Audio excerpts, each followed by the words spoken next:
Hey guys, Marco the dog trainer here. Today we're going to be doing a quick review of probably the highest regarded toy in this entire house, which is the Chuckit Ball Launcher. Now, if you've seen any of my other videos, you'll know that my dogs are almost always in the room with me while I'm recording or a part of the video I'm recording.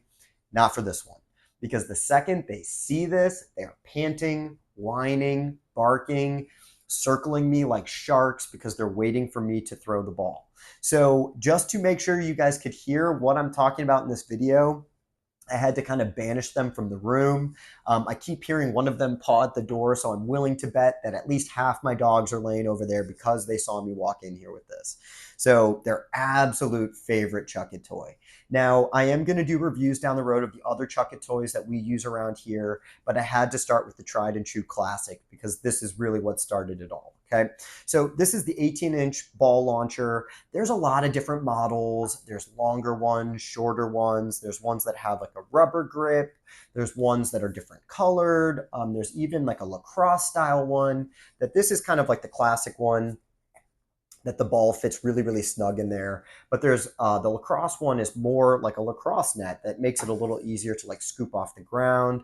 So I'm going to put all the product links in the video description. I'm going to try to keep it as organized as possible. Now, the main thing you're going to want to be aware of when you're looking through those different models is the compatibility with the ball size. So Chuckit balls come in a lot of different sizes.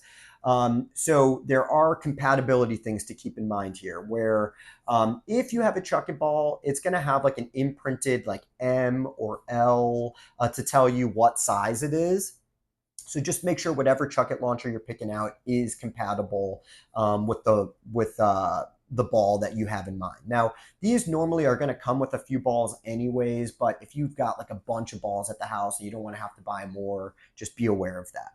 Now, on a side note, as far as the compatibility goes, luckily a lot of other dog toy balls are like measured in similar dimensions. So I had other balls laying around the house that also fit in here. So that's just something else to keep in mind.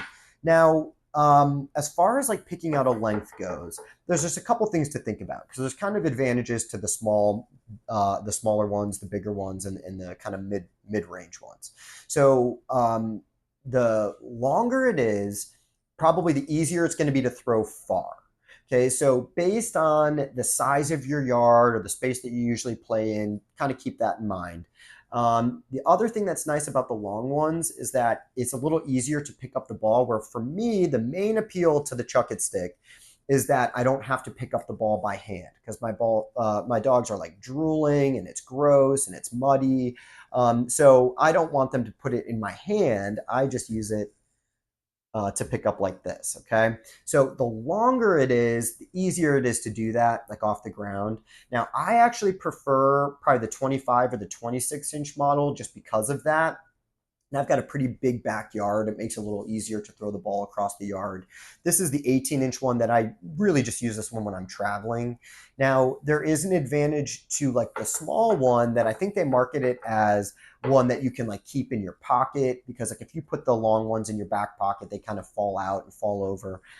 So that's just some stuff that I would be thinking about as far as what size is going to work best.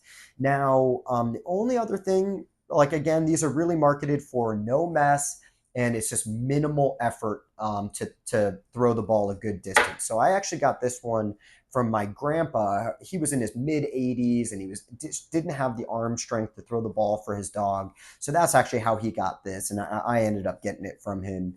And that's why I have a few different sized ones. So why don't we show you some footage of me using this in action with my dogs, and then we'll probably wrap up the video from there. So thank you so much for watching. I'll see you in the next one.